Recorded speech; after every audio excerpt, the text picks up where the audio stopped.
Strength is often confused with force. We tighten, we resist, we push forward as if pressure were proof of progress. But there is another way to move, a way that does not strain against life, yet still shapes it. In this chapter of Let Calm Flow, we explore softness, not as weakness, but as endurance, not as surrender, but as intelligence, the kind of strength that yields, adapts, and quietly remains. We are taught that strength must be hard, that to endure, we must resist, that to survive, we must push back. But life tells a quieter story. What is rigid breaks. What is soft remains. Softness is not the absence of power. It is power without friction. Softness is often misunderstood. It is not weakness. It is not surrender. It is not giving up. It does not mean doing nothing. It means not forcing. It means not tightening against life. Softness is a choice, a deliberate one. Look at water. It does not argue with the land. It does not demand a path. It finds one. It moves around obstacles, not through them. It yields, and yet it arrives. Over time, it shapes stone, not by impact, by presence. Hardness believes control creates safety, so it grips, so it resists, so it tightens. But what is clenched cannot adapt. What is rigid cannot respond. Hardness survives briefly. Softness survives change. To yield is not to be defeated. It is to recognize momentum. It is to sense direction instead of opposing it. The branch that bends does not fear the wind. It understands it. Yielding is awareness in motion. True strength rarely announces itself. It does not need to dominate. It does not need to prove. It holds its ground by not hardening. Softness endures because it has nowhere to break. In conversation, softness listens. In conflict, softness de-escalates. In uncertainty, softness waits, not out of fear, but out of trust in timing. Softness responds instead of reacting. What is most flexible lasts the longest. What is most gentle moves the furthest. What is most yielding shapes the world. This is the paradox. Softness does not oppose power. It outlives it. Softness influences without force.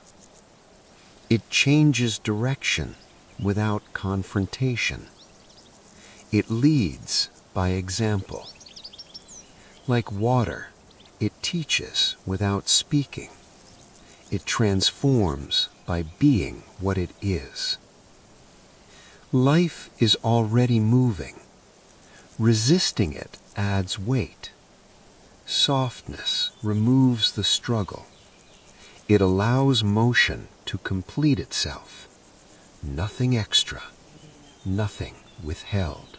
Softness is hardest when pressure is high, when fear arises, when control feels necessary.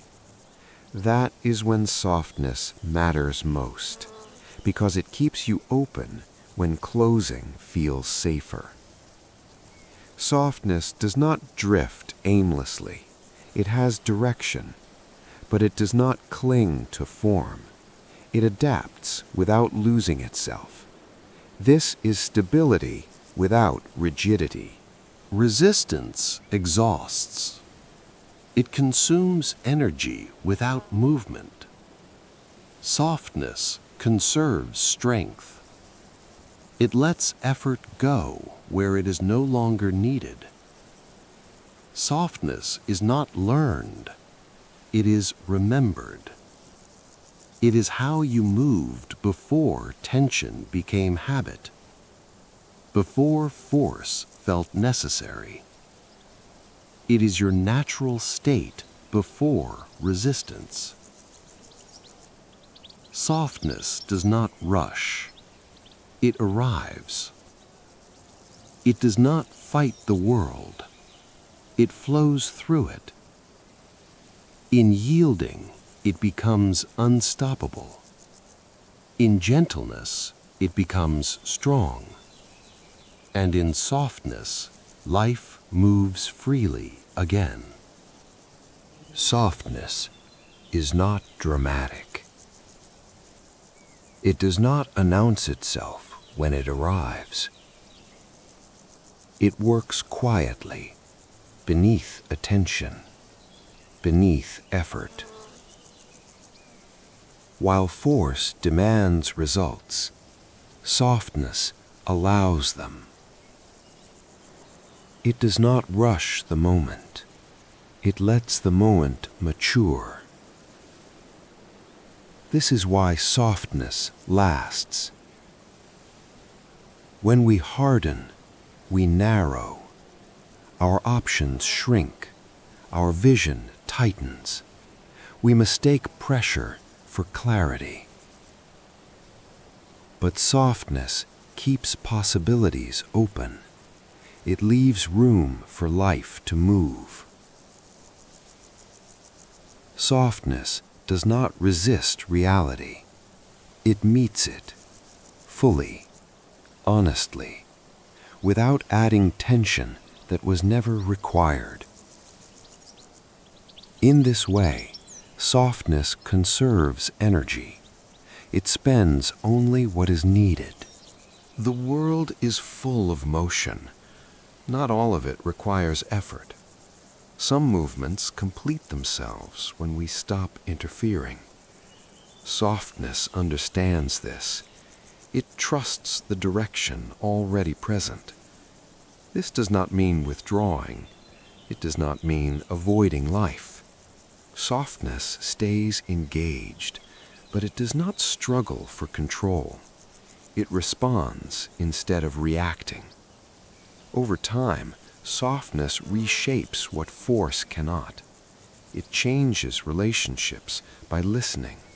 It changes outcomes by adapting. It changes the self by loosening its grip. What resists change breaks under it. What yields moves with it. This is not philosophy alone. It is observable everywhere. When you stop forcing, something else happens. Clarity emerges without effort. Decisions simplify.